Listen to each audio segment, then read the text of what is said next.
students. Now today we start our chapter number 5 pranayam from our yoga education of supplementary reader of class 6th. Now here students you get the meaning of pranayam that control over breathing means pranayam. जब हम अपनी श्वासों पर control कर लेते हैं उसे ही प्राणायाम कहते हैं। प्राणायाम जो होता है वो 4th स्टेप होता है अष्टांग योगा का। और पतंजलि योग ने एक सूत्र दिया है तस्मिन सतिश्वास प्रश्वास योगर्तिविच्छेदः प्राणायाम। इसका मतलब है एक्सटेंशन और expansion of the dimensions of प्राण। It means that after performing asan, regulation of inhalation and exhalation is known as pranayam. आसन करने के बाद जो हमारा इनहेलेशन और एक्सहेलेशन होता है उसका जो रेगुलेशन होता है उसे हम कहते हैं प्राणायाम। Now there are 3 aspects of pranayama. 3 aspects होते हैं प्राणायाम के। पूरक जिसे हम इनहेलेशन कहते हैं, रीचक exhalation and kumbhak breathe retention. Now there are the following rules we observe while practicing pranayam. Pranayama practice करते समय जो कुछ रूल्स हैं वो हमें जानने बहुत जरूरी होते हैं। वो होते हैं कि exercise moderation in breathing while doing pranayama. जो ब्रीदिंग की एक्सरसाइज है वो प्राणायाम में हमारी होती है। हमें माउथ के थ्रू ब्रीद नहीं करना है। जब तक कुछ ऐसे प्राणायाम होते हैं जिन्हें छोड़कर जिनमें प्रिस्क्राइब किया जाता है कि आपको जो ब्रीदिंग है वो मुंह से लेनी, माउथ से करनी है, वो होते हैं शीती और शीतकारी। इसके बाद अगर आप अनकंफर्टेबल फील कर रहे हो तो आप तुरंत एक्सरसाइज को स्टॉप कर दें और कंसल्ट करें अपने टीचर से। देन कुंभक को बिगिनिंग में स्टार्ट नहीं करना चाहिए। जब आप मास्टर हो जाएं रीचक और पूरक में तभी आप कुंभक को करें।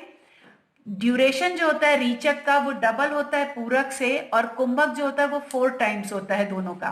तो जो रेशियो होता है इसका वो होता है 1:2:4।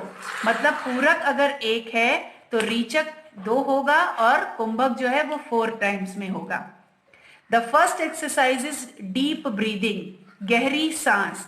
तो before practicing pranayama deep breathing should be practice as follows. तो प्राणायाम के पहले जो डीप ब्रीदिंग है उसको हमें कैसे प्रैक्टिस करना चाहिए? तो इनहेलिंग और एक्सहेलिंग जो होती है वो इक्वल प्रोपोर्शन में होती है, उसे ही डीप ब्रीदिंग कहते हैं।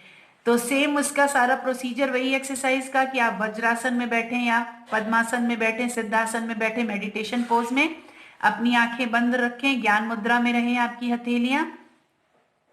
नॉस्ट्रिल के थ्रू आप इनहेल करें जिसे हम पूरक कहते हैं, और बिना सांस को रोके हुए धीरे धीरे एक्सहेल करना है, इसे रीचक कहा जाता है।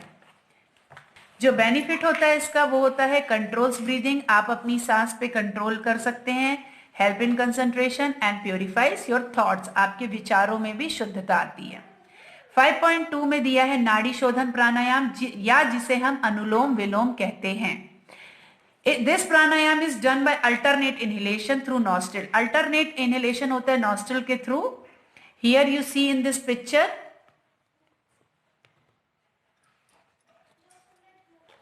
Now it cleans the nadi or physic nature network. Now hence it is called nadi shodhan pranayam और अनुलोम विलोम प्राणायाम। एक्सरसाइज करने का पूरा प्रोसीजर स्टूडेंट्स आपको यहाँ गिवन है। The benefits of that exercise is it helps in increasing concentration by purifying physique network. Nadi shodhi, it remains healthy. Now the third one is Bhramari pranayam. Now while inhaling and exhaling, सांस को लेना और छोड़ने, ये breathing में एक जब humming sound create होता है, एक हमिंग बी का जैसे, इसीलिए इसका नाम पड़ा है bhramari. Now in this simple exercise the humming sound is created during exhaling. जो exhaling जब करते हैं, सांस को छोड़ते हैं, तब एक humming sound create होता है, इसीलिए इसे भ्रामरी प्राणायाम कहा जाता है। इस एक्सरसाइज का जो बेनिफिट होता है वो होता है कि इससे आपका कंसंट्रेशन इंक्रीज होता है, दूसरा इंप्रूव होती इंटेलिजेंस, और तीसरा आपको हैप्पीनेस की फीलिंग जो है वो बढ़कर आएगी। So students, you have to read this exercise lesson and try to understood the exercise.